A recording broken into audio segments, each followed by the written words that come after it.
मेरो नाम शेष विक्रम खड्का। म चाहिँ गेट कलेजमा विगत 4 वर्षदेखि एज अ सिडिपीको रूपमा कार्यरत छु। आज हामीले चाहिँ वर्ल्ड हेल्थ डेको लागि चाहिँ हाम्रो गेट कलेजको तर्फबाट दुईटा डिस लिएर आएको छौँ। एउटा चाहिँ वाटर केस स्यालेड अनि अर्को चाहिँ हामीले एउटा जुस लिएर आएको छौँ सिभक थ्रोन भन्ने। चाहिँ सिभक थ्रोन भन्ने हामीले जुस बनाउँदैछौँ। म हजुरहरूलाई यो चाहिँ कसरी बनाउने भन्ने देखाइरहेको छु।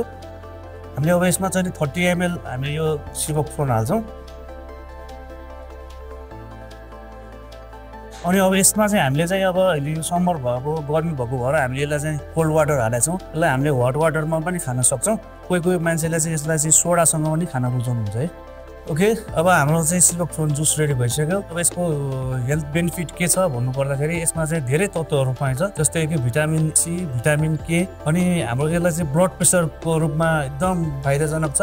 हाम्रो चाहिँ स्किनको लागि पनि यो एकदम हेल्दी छ। यसको टेस्ट चाहिँ स्विट एन्ड सावर छ भन्नुपर्छ। त्यसै गरी अर्को हामीले अर्को डिसमा चाहिँ हामीले चाहिँ एकदम हेल्दी जहाँ पनि पाउने watercress salad with passion fruit ड्रेसिङमा हामीले बनाएको छौँ। यो कसरी तयार पारिन्छ यो हजुरहरूलाई म बनाएर देखाउँछु। यस्तो यहाँ राख्छौँ। त्यसै गरी हामीले यसमा चाहिँ टमेटो हाल्छौँ, स्ट्रबेरी पनि हामीले यहाँ लिएर आएको छौँ, क्रिस्प पनि हाल्छौँ। अब यसमा हामीले चाहिँ एउटा ड्रेसिङ हाल्छौँ। ड्रेसिङ चाहिँ हामीले चाहिँ प्यासन फ्रुटको ड्रेसिङ बनाएको छौँ। अब यसमा चाहिँ हामीले चाहिँ थोरै सिजनिङ पनि गर्नुपर्ने हुन्छ। सिजनिङको लागि हामीले चाहिँ थोरै पेपर हाल्छौँ, सल्ट हाल्छौँ, अनि यसलाई चाहिँ हामीले चाहिँ मिक्स गर्छौँ है त।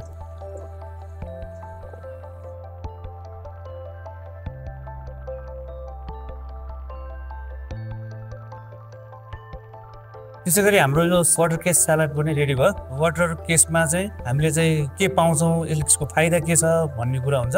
यसले चाहिँ मेन भनेको हाम्रो चाहिँ ब्लडलाई प्रोटिन गर्ने काम गर्छ। अर्को चाहिँ बोनको लागि चाहिँ एकदम हेल्दी हुन्छ।